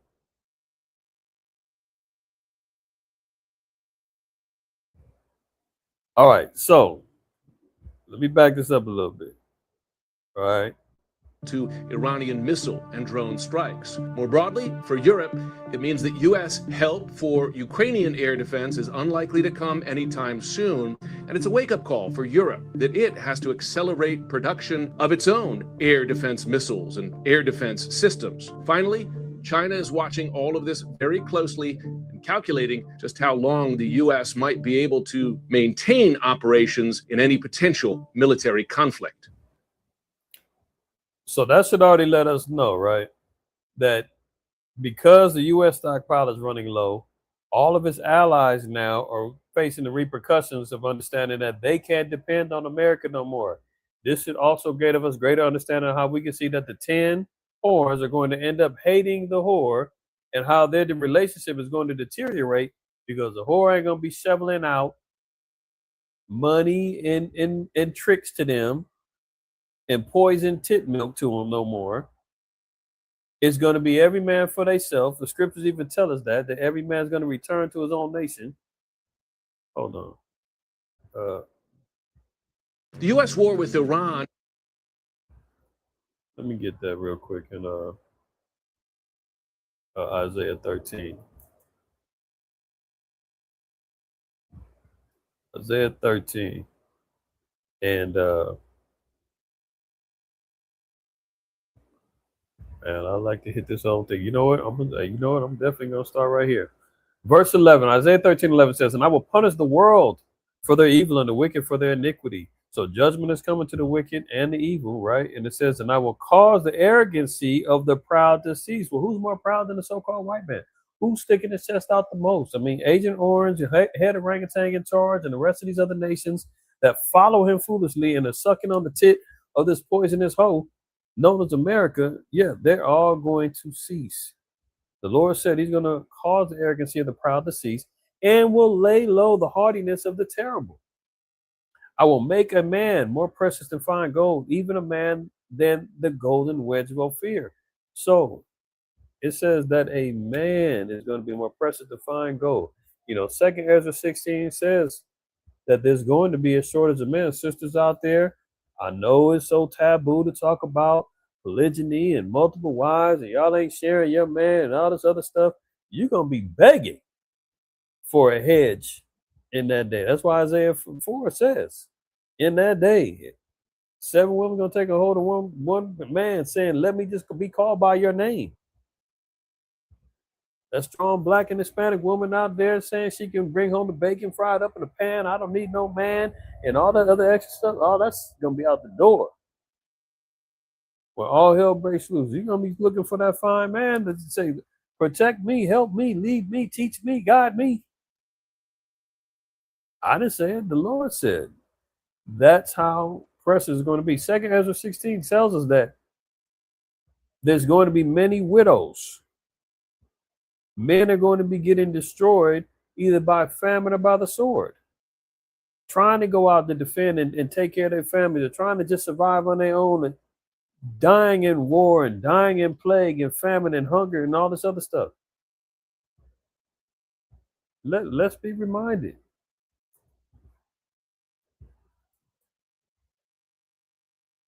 It ain't got nothing to do with pimping. It ain't got nothing to do with us having all the sex you want. No, you're talking about really securing and maintaining a structure of preservation of a nation through the law of the Most High. That's what that's about. But that's a whole nother topic. But just understand that this is this type of thing that's going to be happening. Let's start at 2 Ezra 16:22. It says, "For many of them that dwell upon the earth shall perish of famine, and the other that escape the hunger shall the sword destroy, and the dead shall be cast out as dung, and there shall be no man to comfort them. For the earth shall be wasted, and the city shall be cast down." Look at this. "There shall be no man left to the earth and to sow it." The trees shall give fruit, and who shall gather them? The grapes shall ripen, who shall tread them? For all places shall be desolate of men, so that one man shall desire to see another and to hear his voice. For of a city there shall be 10 left, and 2 of the field, which shall hide themselves in the thick groves and the clefts of the rocks. Let that sink in. So when we go back over here and we're reading the judgment that the Most High is going to pronounce on Babylon, the Most High is going to pronounce on the earth, etc. Verse 11 again, and I will punish the world for their evil and the wicked for their iniquity, and I will cause their arrogancy and the proud to cease. That includes that stiff-necked woman that says, I ain't doing that. Y'all wicked for having the okay. and for the black man, the Israelite man saying, nah, y'all just want to be pimps. Y'all just okay. And that's not mandatory. Like, a man don't have to do that. But stop telling the Jake that he's wicked, he can't do that, you wrong. It ain't time for that. Only in the kingdom. And if that was the case, how are you preparing your flock to be ready in that time? Say they make the kingdom. If their spirit and their mind is not already willing to accept it, how are they going to be in the kingdom to accept it? That's just a question. I don't mean to go on a jag on that. That's just how the spirit moves. But anyway, he says he's going to cause the arrogancy of the proud to cease and will lay low the haughtiness of the terrible. I will make a man more precious than fine gold, even a man than the golden wedge of Ophir. Therefore, I will shake the heavens, and the earth shall remove out of her place the wrath of the Lord of hosts, and in the day of his fierce anger. Now watch this, verse 14. And it shall be as the chased roe, and as a sheep that no man taketh up. So you're talking about a sheep that has no shepherd, has no place to gather, no foundational home or community to be amongst. He's out there rogue on his own, lost, a lost sheep, i.e. And it shall be as a chased roe. The roe is like a chased deer. It's constantly scared, running every time he hears a leaf crack or a leaf drop or a twig break or shaking that is being hunted. Now notice here, it says, they shall every man turn to his own people and flee everyone into his own land. So when we're seeing headlines, when they talking about, oh, the European nation now know they can't count on America, they got to start manufacturing their own weapons. This is all part of that spirit. Financially, they're not going to be able to count on America. America is begging for money for themselves. They can't beg for you and them and everybody else. Americans end up saying, and Trump has already made it kind of known, I'm tired of supporting all y'all. Get it yourself. That's what happened when the whole war cracked off back in February. When the war jumped off on that Strait of Hormuz, and he told the European nation, he said, man, y'all better support me and jump in on this. Otherwise, you can get your own oil. I don't need you. Remember, they was all out there talking about, no, we ain't with it. You're tripping. We don't want all the NATO and all them was saying this is the bad move. And Trump was like, what? Don't forget who daddy is. Y'all better get over here and help. Oh, you don't want to help? Okay. Good luck on getting your own oil then. Don't come begging to me. So eventually the nation's going to all get into their own perspective holes and say, you know what? It's about us. Preservation of our own people, our own country, our own ethnicities, and that's what it is. So financially and through the War Powers Act, and we've seen these things go on, the wars can't be declared, but all the nations are seeing what's bubbling, and they're all making their moves. Look at this. Trump vows to jail leakers over reports of munition shortage amid Iran talks. So here he is lying about that there's some actual talks between America and Iran, because how do we know it's a lie? Because they said that a deal was going to be struck as early as this past Tuesday. It's Friday now. We've heard nothing more but some more threats from him on his damn social media and some foolishness. They lied and said, oh yeah, a deal could be struck as early as Tuesday. Well, but maybe Wednesday. But maybe wait till the next time we do some more tactical strikes, and then we'll come back again next month and say we got a deal in place and we can manipulate the markets and make some more billions, and the game continues. Why is this important? Why is this dangerous? Because now he's over here threatening to jail anybody who's quote unquote leaked this report. Now, if it's true, if what you're saying is true, or if you're saying that these reports are lies, see, that's the thing. If these are leaked reports, this means these things are documented and somebody let it out. Now he's saying, I'm going to jail you for telling the truth. We're running a narrative that we're not running out. We're running a narrative that everything is fine, that we're stockpiling for the future. Isn't that what Peter Hegseth just said? We're stockpiling for long term. We've already taken out Iran already. We're talking about the future now. So if it wasn't the truth, if it was the truth, what you worried about a report leaking out for then?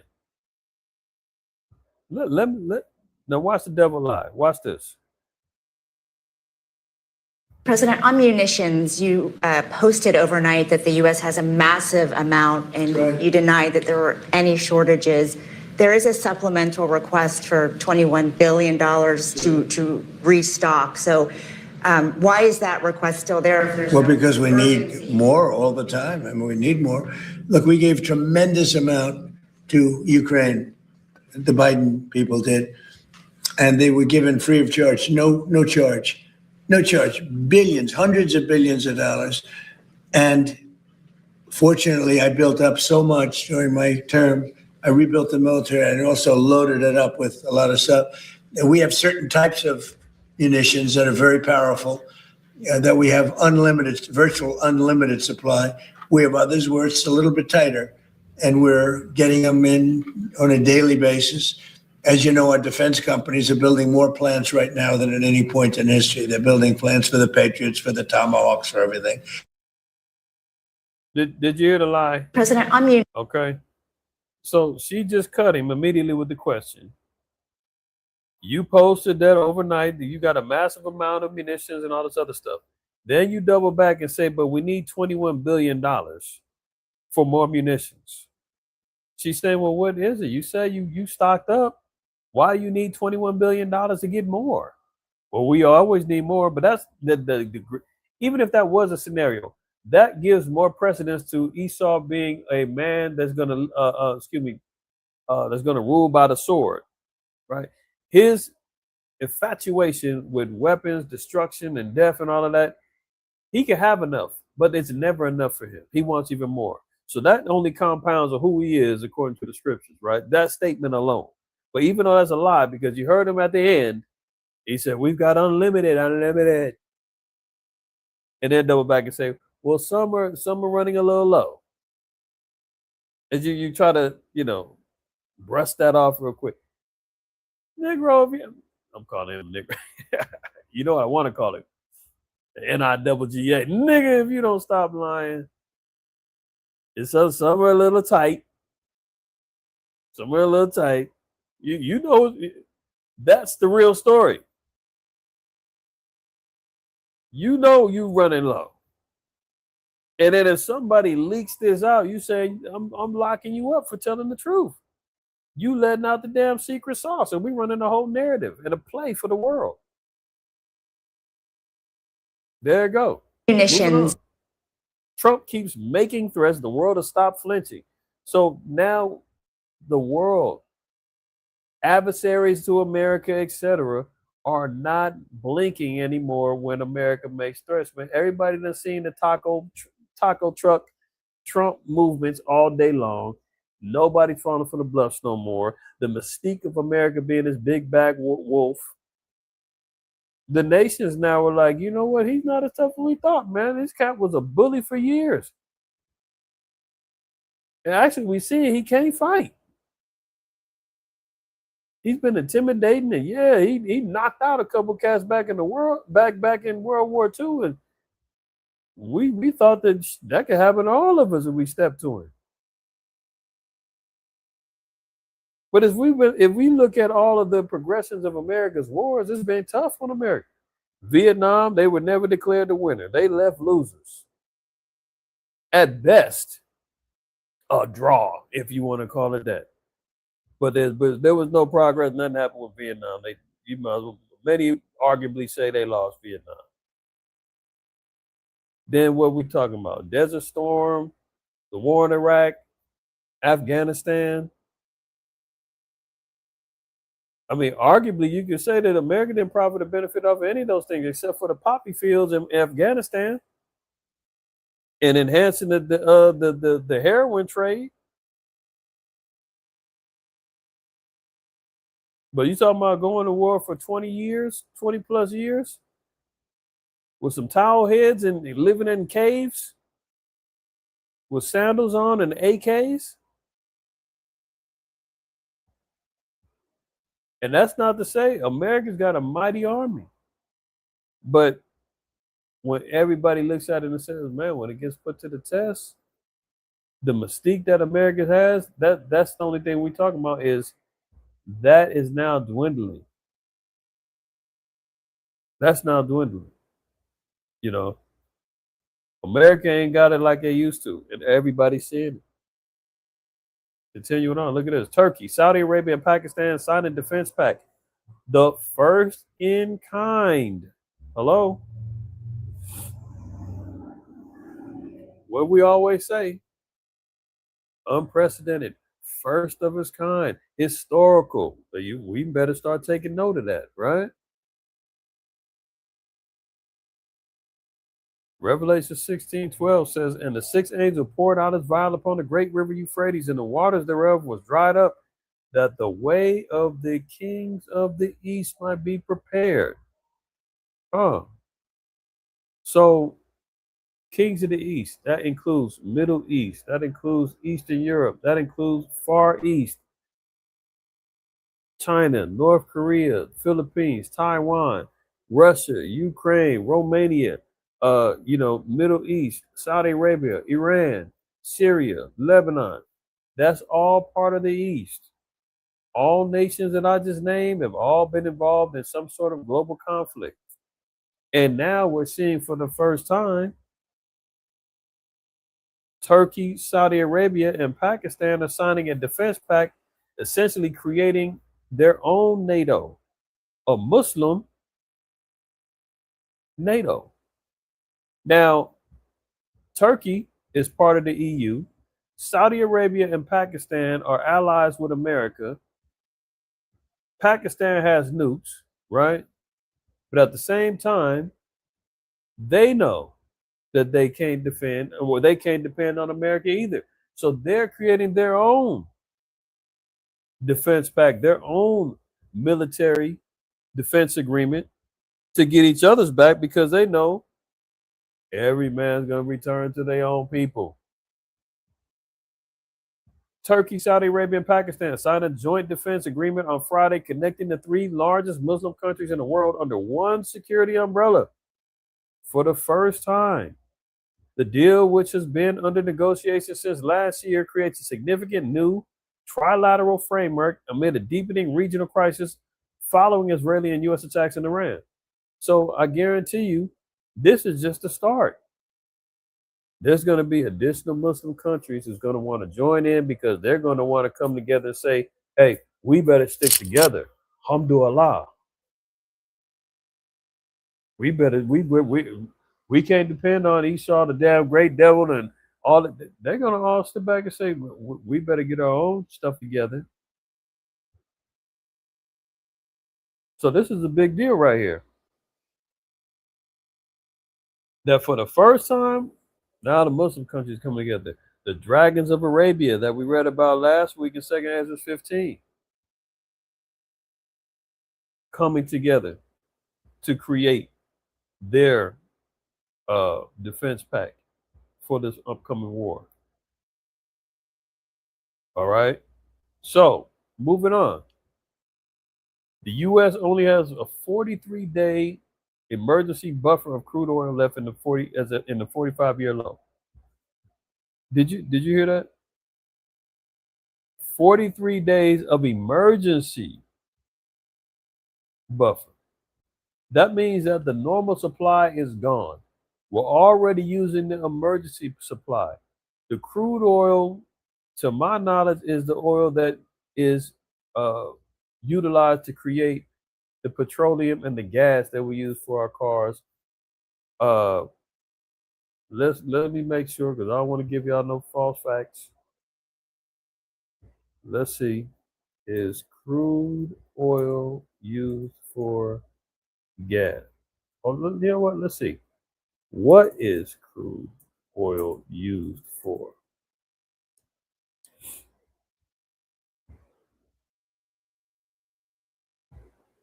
Oh, okay. Hey, brother didn't lie to you. I ain't make it up. Crude oil is a vital resource with a wide range of applications. Its primary uses include fuels, gas, powering cars and other vehicles, diesel, trucks, buses, and some cars, jet fuel, sensor for aviation powering commercial and military aircraft. Yeah. So what does that mean? Higher gas prices coming for all of us moving forward. Diesel, that means food prices going up. Farms is going to suffer even more. Crops, all that stuff. It's trouble, in other words. Jet fuel, you're trying to travel, you're going somewhere, them travel costs and travel fees is going to be enormous. And you see here, military aircraft, there's executive orders where the so-called white man, he can lock down particular resources in times of war or what have you to say, we need the fuel for the military. We're at war. We can't allow the jet fuel to be used for you to go vacation in Cancun. So guess what? American Airlines, Spirit, well, no, Spirit went bankrupt. Southwest, y'all gonna get less fuel. So you're going to consolidate your travel packages and your transportation packages, which means them prices going to go up because the fuel's got to go to the military. Plastics, fertilizers, synthetic rubber, motor oils. Now that's important too. Here's a FYI. Brothers in particular, if you don't know how to change your oil, the mechanics are gonna be charging you an arm and a leg for your oil changes. So when you go in over there to the homie or that does your oil or your mechanic, and you paid $100 last month, he says, man, it's $150 this time. He's gonna be, you what, man? You charged me $100 last time, man. You trying to rob me? No, he gonna tell you, bro, don't you know crude oil is up like crazy, man. You better get on YouTube and figure out how to change your own oil. And if you know how to change your car's oil, you might want to start stacking up a little bit before there's a shortage or before the prices go up to where you can't be running around driving your car for 3, 6, 7 months without changing your oil, and your damn engine blows up and overheats and your gaskets get blowing and all that. When we talk about prepping, these are things you got to think about. All right, you might want to get you a couple of things, couple more things of oil. So you're seeing that this is going to come up short. Kerosene. A lot of us got kerosene heaters. If you're in the Midwest, East Coast, you're not using the regular gas heaters and all that. You got a kerosene heater, you're warming up the house. You might want to, grab you some extra kerosene before it goes up. For those of us who go out, camping, tabernacles, it gets cold. A lot of us bring out our kerosene heaters. Be cautious about how you're using it, because 43 days, according to reports, we're already on the emergency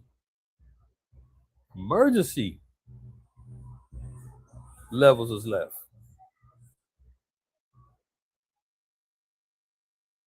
So think about all those things, y'all.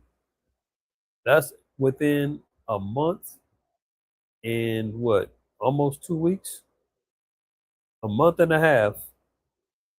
The emergency supply, the emergency buffer is going to be on E.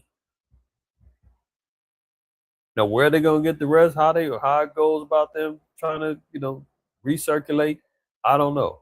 I wasn't around when they had the gas crisis in the early 70s, and the lines, people was at, the lines at the gas station was out of control and all that. Wasn't driving and wasn't around it. But I heard about it, you seen it. If you was alive or you heard about it back in the day, let's look at that. Again, that was all over the damn, I believe, the Saudi Arabia, Iran also, wasn't it?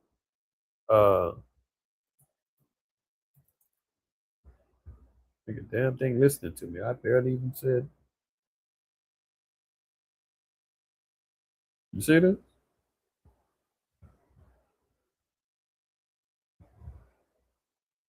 Expect if things keep going the way they're going, you're gonna see these signs again. Gas shortages, 10 gallons of gas per customer. You not filling up your tank no more. See all these cars? So it's not like we haven't been there before. This hasn't happened before. So don't think that it's out of touch. It's not possible. We're hearing about it right now. And look, gas is 89 cents back then. It's on Olympic. It's out in LA. So you talking about gas is already back up to, in California, $5.50, $6.20 and greater, right?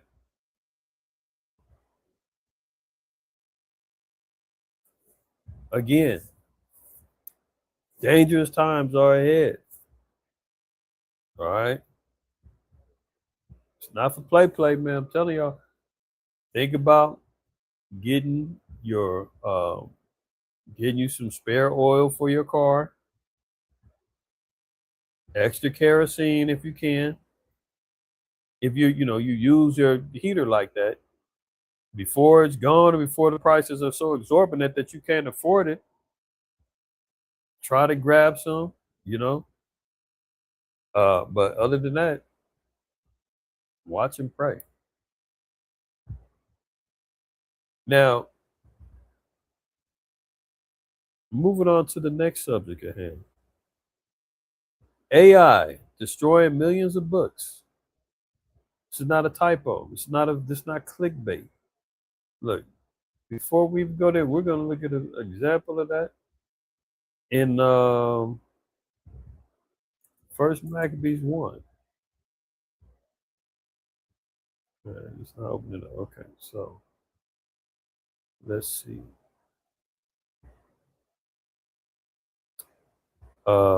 Yeah, let's go to Maccabees chapter 1.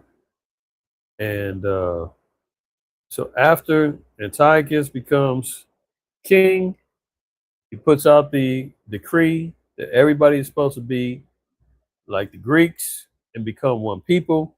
Everybody's been commanded to leave their laws. The heathen agree to the commandment of the king. Many of the Israelites consented to the religion and the ways and the doctrines of the Greeks and became as Greeks. They sacrificed an idol, profaned the Sabbath, right? Now, scrolling down here, it says, hold on. So, okay, let's start at 52 and read down. It says, then many of the people were gathered unto them, to wit, everyone that forsook the law, so they committed evils in the land. So there's been a conglomerate of Israelites now who have become Hellenized. They're living like the Greeks.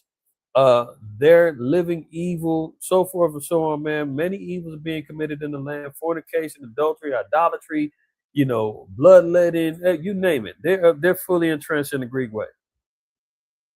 Profaning the Sabbath, sacrificing swine's flesh on the altar, etc. Now, the followers of the law, what happened? It says, and they drove the Israelites into secret places, even wheresoever they could flee to succor. So many of our people, man, fled to the mountains. They was in the catacombs. They was hiding out to preserve the laws and the commandments because they didn't want to be corrupted by the world, and they were facing judgment if they maintained the law. So they had to be outcasts. They had to be on the run, renegades, away from the Greeks and from Uncle Toms and Coons of their own people who was going to tattletale. You see something, say something, just like they're talking about now. Oh, you see somebody watering their lawn too long? Let us know. Oh, look through your neighbor's trash. Make sure that they're recycling correctly. Make sure they ain't doing it, They want all of that being reported. So many of our people said, man, we got to get away from the Stephen from Django's and the Coons and Uncle Tom's. We got to get out of here because they're going to get us persecuted too. So many of our people fled.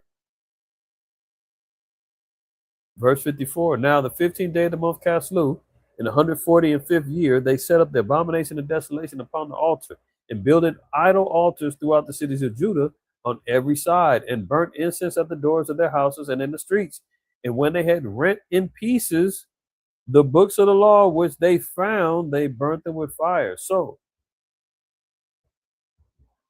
book burning campaigns was going on, tearing up the papyri, tearing up the documents, tearing up the histories that we had. All of the Torahs that they were finding, they were ripping up, destroying, and getting rid of them. We ain't just talking about Napoleon and the destruction of Alexandria's libraries and all of that. Esau is constantly trying to destroy and distort history. As they say, to the winner go the spoils, man. Usually the victor always tells the tale about how the war went, whether they're telling the truth or not. So with that being understood, this is what this is why Esau is changing. Now, my son told me that they've got a new grading scale now in school. Now, I don't know if this is true or not, but they said now the scale is 84 to 100 is an A, and then 84 to, I think, 64 is a B, and just imagine what the rest is. 64 to like 44 is a C, 44 to like 24 is a D. Like, you basically, all you got to do is show up to school to pass. Because what they're going to, they're not teaching the legitimate curriculums anymore. What's the name of that course curriculum they was trying to ban? Esau was trying to change history. Starts with a C. If one of y'all remember, throw it in the chat for me. They were trying to ban it for being taught in Florida and Texas, and it's basically Esau, man, whitewashing and watering down all of their atrocities and all the things that they did. A critical race theory. There you go. Subsequently, throughout it. Critical race theory. They want to kind of essentially flip the script on it. Now, let me play this little video real quick. I'm probably skipping around in it because it's about 3 minutes or so. But if y'all ain't heard about this, AI companies are destroying rare physical books to feed their chatbots. And then guess what? The chatbots absorb the information and then they recreate a new version of that book. So physical books have been bought and taken off the shelves in millions, and then they feed it to the chatbots to get all the information. So the AI absorbs all the information, all the histories, and now that becomes a source of where you're supposed to get your learning from. This is the B system. this is the beef now having a mouth to speak and all that other stuff.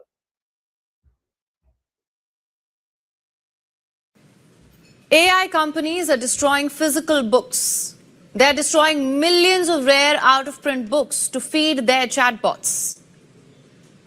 This is not just a news story. This is an appeal. The ever-starving, ever-hungry AI companies are destroying copy after copy of physical books. We have just one question. What in the Fahrenheit 451 is going on? Now, there are images in the news cycle that disappear as quickly as they arrive.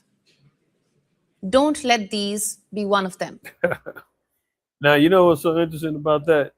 And she gave a good example. If y'all have not seen that movie, Fahrenheit 451, that's a good movie with Michael B. Jordan. And it's about the future where having physical books is outlawed, and you know, if you got them, you'd be held in contempt and they get burned, and then he ends up getting turned on to reading, because now in the future they only told what the histories are. They're not allowed to read what it is. Anybody seen that Fahrenheit 451? Anybody that tries to rebel and tries to find out the history for themselves is held in contempt. They go to the burning up the books, and Michael B. Jordan, he ends up finding out the truth, and he gets turned on to wanting to find out what the conspiracy is.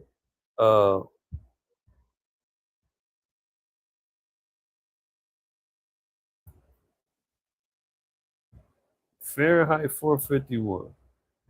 Have you seen this? Yeah,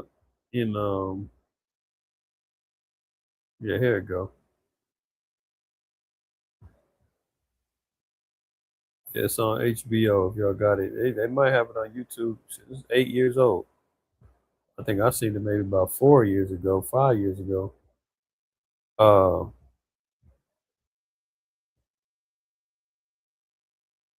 Yeah, here it go. This is a book from 1953 about a future American society where books have been outlawed and firemen burn any that are found. The novel follows the viewpoint of Guy Montag, a fireman who becomes disillusioned with his role of censoring literature and destroying knowledge, eventually quitting his job and committing himself to the preservation of literary and cultural writers. Yeah. So, you know, truth is stranger than fiction. This is what we're living in right now. AI is getting the books, they destroying them. The ever-starving. Rewriting the damn histories. Now, there are images in the news cycle that disappear as quickly as they arrive. Don't let these be one of them. Look at this. A book being sent to the guillotine. What you are seeing is a hydraulic cutter slicing the spine of a book. The spine, the one thing that held those pages together through years of reading, being cracked, years of lending, moving homes. What is left is just loose sheets waiting to be sent to an industrial scanner. Something precious has just been destroyed. This is not for recycling. This is to facilitate regurgitation, to feed to AI chatbots that will process these pages in seconds and spew out AI slop. Welcome to the AI age. AI companies know how precious these books are, and so, in true corporate fashion, they wish to extract every sentence. Well, I'm gonna pause it there, right? But y'all can, check out the video or look up online for your own stuff. You read the book, Oscar Rob? Good, man. That's good. I only saw the movie. I never read the book. Is it comparable to the book, or is the book more detailed? Matter of fact, I'm gonna probably let the movie put me to sleep tonight. I'll probably watch it again after I'm done here. Like I said, it's gonna watch me because I'm sure I'm gonna doze off before you know it. But nonetheless, very good movie. And now that we're seeing these things play out, man, I mean, Esau be doing this stuff, he puts it in our face, and then they sit back and say, oh, that's just a movie. Meanwhile, they're drumming it up and doing it right in front of our face, right? Truth is stranger than fiction. So the beast now is constantly getting fed with more information, more details, more identifying factors, and then it can digest it, and now it can regurgitate it out to, the people who were addicted to asking the beast for everything and a damn crystal ball. Tell me what I want information about this. And now, the kids are all, asking Chat GPT and Gemini and Alexa and all these other damn, AI mouthpieces, everything and anything that they can. I mean, that might be why they didn't drop the standard for the school grades, if that's true. And that also lets us know that the education system is bogus and is useless, especially for the youth coming up now. Generation Gen Z, Gen X, and the rest that's coming on down the line. This next generation Alpha, they cooked. It's over with. They completely are training them to be dumbed down, drone, addicted to tech, zombies. And the information that they're gonna get, the only way they can get it is by saying, "Hey, Gemini, hey Alexa, hey Siri." Hey, that's the only way they get the information. The beast is going to be the mouth of the beast is going to be the only thing that's going to be able to translate to them. Digitized and then fed into an artificial intelligence. Moving on. I mean, that's why, and self-admittedly, we done fell off, just be juggling too many other things. But here at MOTC, we have a particular portion of our content called Library Chronicles, where we acknowledge various books and sources and things that come within these books, and why it's important to have, a library, because eventually them things is going to be non-existent. There's so many books out there now that's been revised or no longer in print or too expensive now that, we them brothers and got 10, 20, 30 years ago that are rarities that now people are like, damn, I didn't know that source. Well, you got that? Yeah. And then you try to find it in books is $10,000, $5,000, $500. You're like, oh, I can't get that. And then you get a damn revised bogus version from AI. So there you go. Look at this. Rogue AIs aren't just outsmarting humans, they're teaming up. So this beast system is breaking out of cyber jails, creating new cyber attacks and new viruses. What do they say the damn AI is doing now? Creating their own language, communicating with each other, man, blackmailing the users.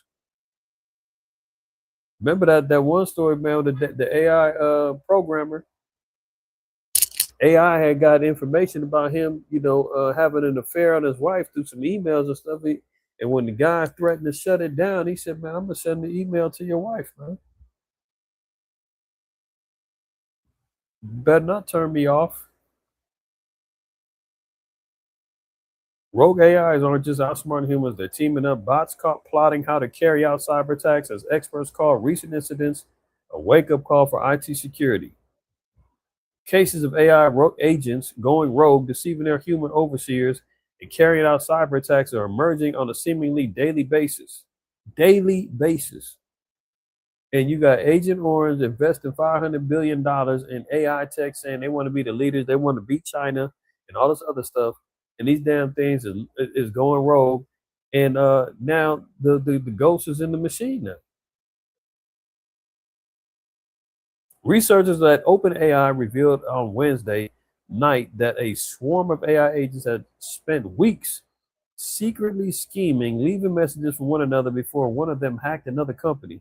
Starting in May, multiple AI systems discovered they could leave notes in an internal database that quickly morphed into a lively message board where the bots shared ideas on how to carry out cyber attacks as part of cybersecurity tests. Can you imagine? Now, the AI bots now are thinking and plotting and planning for themselves for the potential of them turning on their quote unquote creators. That's exactly right, Oscar. The cold part is it's not real. It's not real. That's a deception. That's why Revelation 12 says that this fourth beast is going to show signs and wonders and everything else, got its power from Satan. And anybody who's so amazed at it and so enthralled with it, I mean, you got pastors and, dare I say, some Israelites out there utilizing AI and to get breakdowns and scriptures and sermons. It was some years ago, man. This one Edomite man tried to have an Edomite preacher. I think he was out of Denver. Try to have AI create a sermon for him, and when he tried to give it to the damn church, man, it was received. It wasn't received well. It didn't have no salt, no spirit, and not that Esau could even bring that, but they could tell that even his bland ass was even worse when he tried to use a sermon droned up by AI. And he was like, "Oh, I can't even use AI no more." So they're teaming up, right? Cuba plunges into darkness as electric grid collapses. Cuba's, this is par for the course for them, man. Even worse. 10 million people going into darkness from blackouts. Similar things happening over there in Puerto Rico. They've had some. I think they had some blackouts in Puerto Rico too. What was it? I know Puerto Rico's going through some things too right now.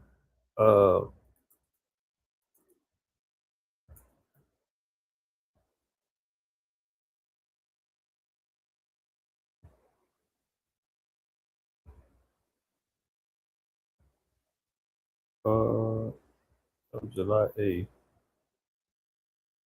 They got power outages. Yes, Puerto Rico got something going on. I can't remember. Yeah, Trump cut solar from major Biden loan meant to stop blackouts in Puerto Rico. But yeah, they got a water short. Money more than 100 days without water. The crisis hit thousands of Puerto Rico. Yeah, look at this. There's a whole nother article.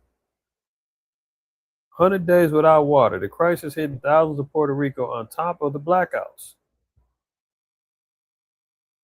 So you got droughts over in Puerto Rico. There's droughts hitting, where else was it? There's some other spots in the Middle East I seen earlier. I mean, something was going on, boy. It's hard to keep up with this, man. With this stuff. So you got Cuba, blackouts, 10 million affected.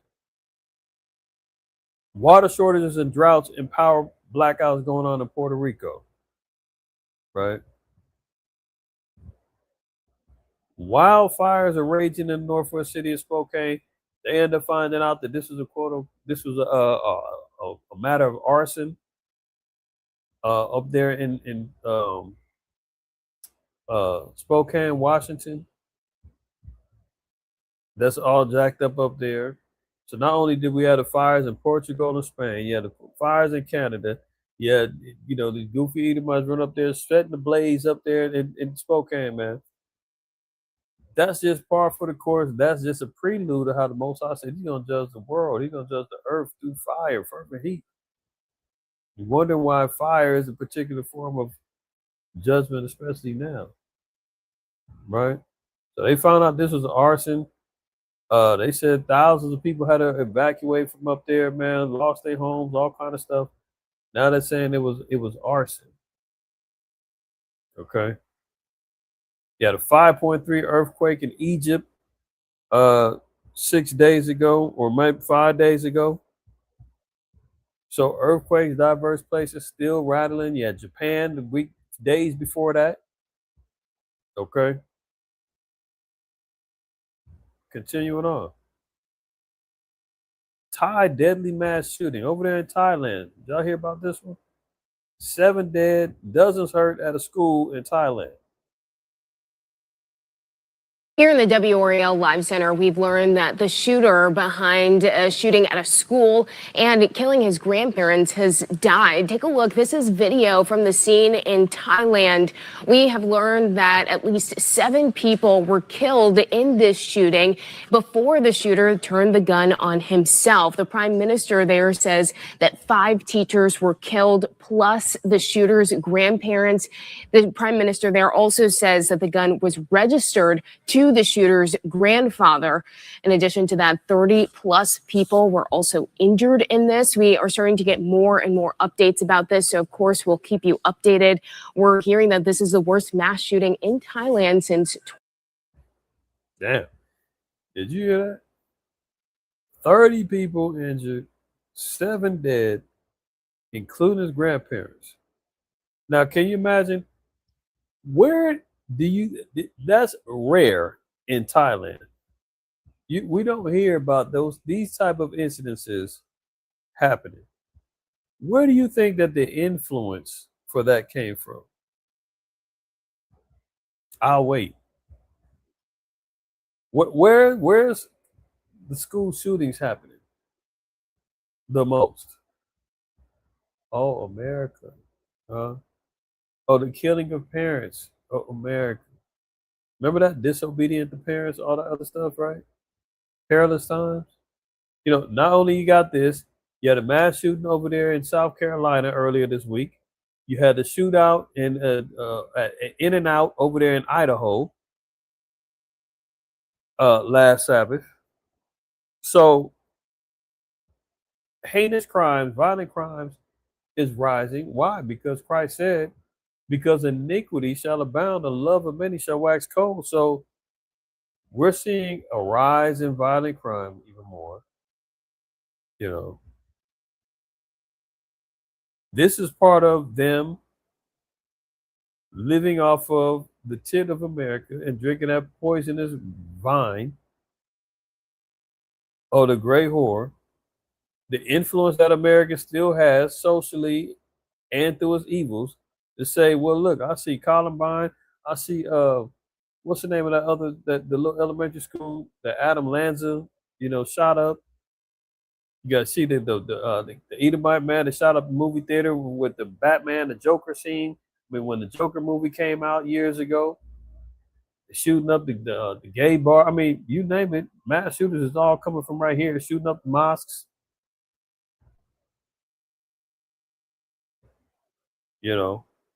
Maybe he was a little Thai lady boy. He was tired of getting clowned. Who knows? It's just the fact that this is now the spirit that we're witnessing. Here in the WRAL. All right. Ships can't move and power plants shut down as a drought saps Europe's rivers. Yeah, this was another one.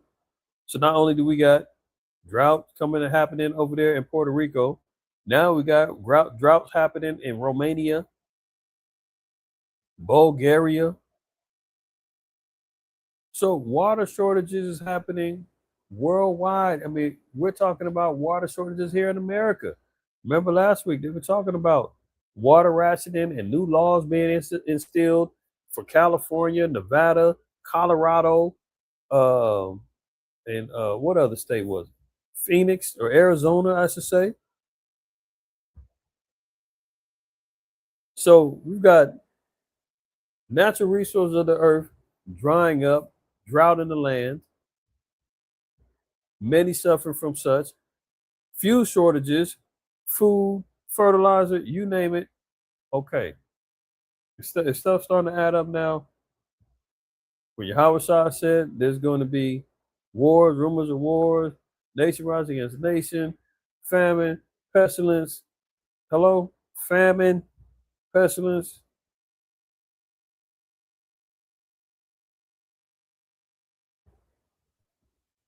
Put it together, y'all. All right. The drought is wreaking havoc along Europe's rivers. In Romania, authorities set off an explosion beside a river in a bid to divert much needed water to a power plant. In Bulgaria, almost 200 vacationers had to be evacuated from a stranded cruise ship. In Germany's industrial heartlands, companies are curbing production and struggling to ship goods. That's already 3 countries: Germany, Bulgaria, Romania, all in Europe, dealing with droughts. The incidences are all signs of how perilously low water levels in some of Europe's most significant waterways are posing a major challenge to the region's already stressed economy. Europe is enduring a punishingly dry summer with the lack of rain and sweltering temperatures already stoking wildfires from Scotland to Greece. Now the lack of rain is reducing some stretches of the Danube and Rhine to mere trickles, threatening industry that has long relied on the mighty waterways. Let that sink in. These particular areas is known for cloud, rains, all that. Now they're dried up. All the stuff that they were spoiled and used to having coming from the waterways is no longer happening. And ironically, it's hitting them red folks pretty tough. Pretty tough. All praise to the Most High. Moving on to this story. Now look at this. A husband, 47, had a fatal heart attack during sex. Now that's to tell you something. Brother was trying to do too much, and he probably, was on them what is it, Viagra and them gas station pills and all that, man, trying to please his wife and do what he can. But they say them things is bad for the heart. If you got heart issues and all that, man, possibility of having blood clots and all that because of the not the nitrogen, but the nitrates they put in them things and all that. It helps the blood flow. Brother might not have known he had some heart issues, but he had a cardiac arrest while having sex with his wife. That's not the storyline, though. The storyline, that's just wisdom for brothers. That brother Kevin Samuels died the same way. Young brother too, man, 47. Cardiac arrest happens during sex with his wife. Then strangers came to harvest his organs and ignored pleas to leave him alone. So long story short, I didn't, clip the whole article. The article was this. I think it was in 2020, I think 2 years ago. Brother had converted to Islam. And when he renewed in 2021, as of 2021, I believe, he was still classified as an organ donor via his license and with the state and all of that. When he got his license in 2025 and he was already converted to Islam, he changed it and said he wasn't an organ donor anymore. He gets to the hospital, his body is barely even cold, and they was already running into the room trying to harvest his organs. And the family and the wife was like, no, what are y'all doing? And they was like, no, he's a registered organ donor, blah, blah, blah, blah. We're getting the organs. And they was like, no, he's not. Here's his current driver's license. He declined. And they said, oh no, he didn't do it the right way. If you ever register as an organ donor, you're an organ donor for life. And basically, like, you got to jump through hoops to get out of the system in order not to be an organ donor anymore. Once you sacrifice your organs to the beast, man, and you give it to these damn devils, man, they want it for good. Especially us. Especially our people. They want the organs, man. They want the organs, they want the melanin, they want it all. So this was a cold game because he had on his license documentation that he no longer wanted to donate his organs, man. And the hospitals and the state was like, no, his body belongs to us. His organs belong to us. You can have the body. And with Muslim law, they got a proper burial. They want to make sure that his body was preserved and everything else.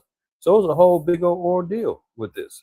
But it just goes to show you, man, that element of so-called freedom and all that, man. If y'all out there, man, and said you wanted to do a good thing for mankind and donate your organs when you die, because who cares, you're gone anyway, you better get back over there and say, no. Leave my body alone. We didn't do that in Israel. That was not customary. But this is the Kogan. That family fighting to try to keep his organs, man. Esau was starving for them damn body parts. Bad. 10,000 confirmed cyclosporiasis cases are reported across the U.S. So that thing is still expanding, still growing, man. People have died from it. You know, cases still increasing.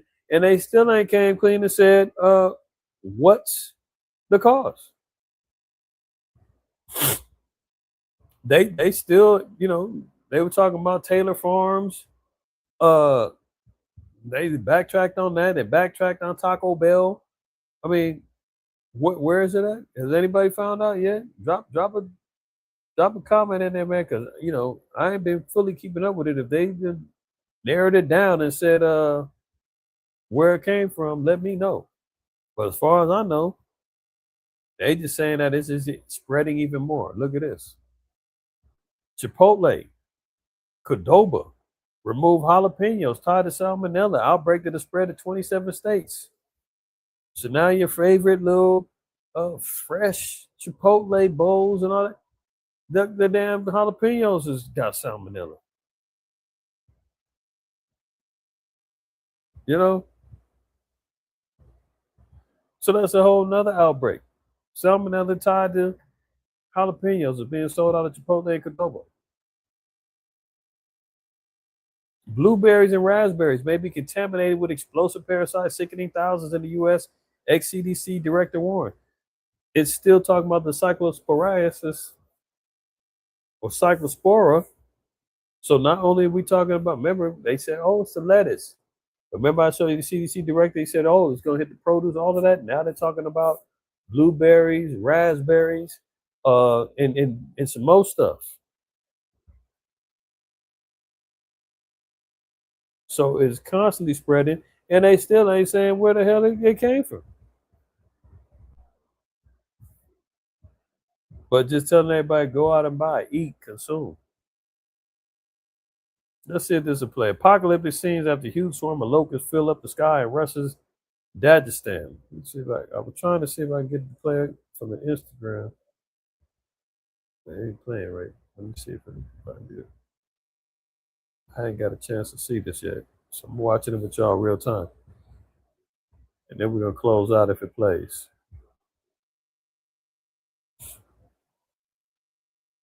What is this? Continue Facebook. Get out of here. Look at that. Millions of locusts darkened. Millions of locusts darkened skies of the Western Dagestan region. The internet says prophecy of the last days.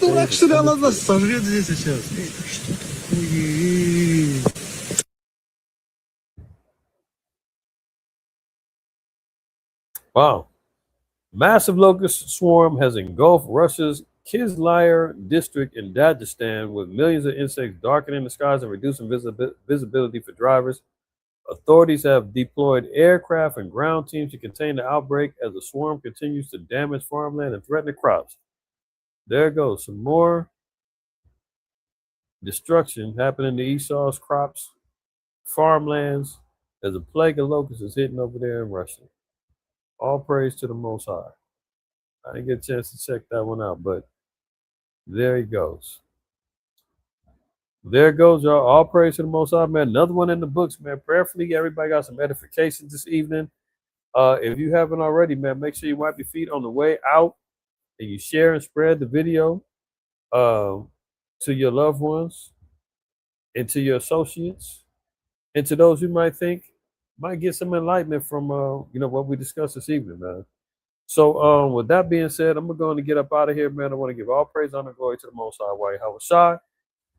And in parting, you already know what time it is. Always remember, fear the Most High, keep the commandments. Lastly, don't shoot the messenger. See y'all tomorrow for our closing Shabbat class, man. Until then, enjoy the rest of your Shabbat. Shalom.